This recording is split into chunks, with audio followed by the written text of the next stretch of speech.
নমস্কাৰ, নতুন এটা ৰেচিপি লৈ আপোনালোকৰ ওচৰলৈ পুনৰবাৰ আহিছোঁ। আজি মই লৈ আহিছোঁ আপোনালোকৰ বাবে পিঁয়াজ নহৰুবিহীন মাখনা আৰু কাবুলী বুটৰ ঘুগুনি। আহকচোন মই কেনেদৰে বনাইছোঁ আপোনালোকক দেখাই লওঁ। প্ৰথমতে মই মগজ, কাজু,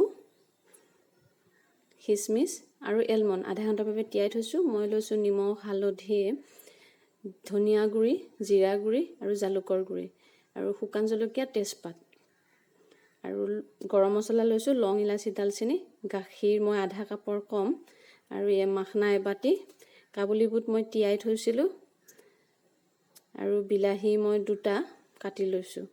প্ৰথমতে মই কাবুলী বুটখিনি কেইটামান চিটি মাৰি ল'ম। মই জোখমতে পানী দিছোঁ আৰু অকণমান নিমখ দি দিছোঁ। তাৰপিছত গোটেই ড্ৰাই ফ্ৰুটছখিনি মই তিয়াই থৈছিলোঁ, এইখিনি পেষ্ট বনাই লৈছোঁ। প্ৰথমতে কেৰাহীত মই মাখনাখিনি অকণমান ভাজি ল'ম, শুকান কেৰাহীত, যাতে মৰমৰীয়া ভাৱটো আহে। অকণমান লৰাই পেলাই ভাজি লৈ এইটো নমাই থ'ম।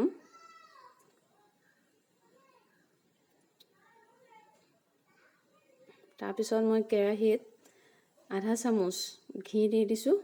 মই তেল দিয়া নাই, গতিকে আজি ঘিৰে বনাইছোঁ।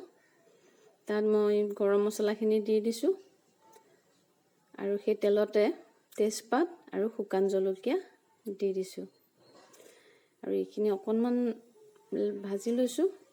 তাৰপিছত মই বিলাহীৰ পেষ্ট বনাই লৈছিলোঁ, সেই পেষ্টখিনি ইয়াতে অকণমান বিলাহীৰ কেঁচা গোন্ধটো নোযোৱালৈকে মই ভাজি ল'ম।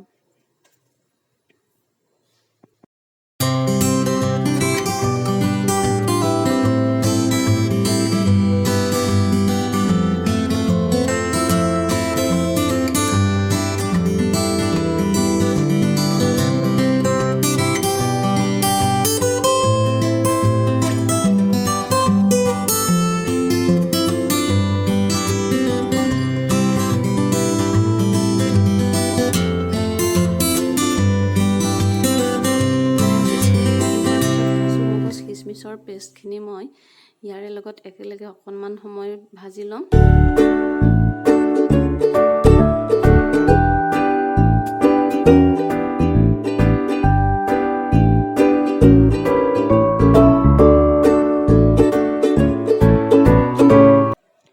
এতিয়া মই ইয়াতে অলপ পানী দি দিম, কাৰণ এইখিনি অলপ লাগি ধৰিছে।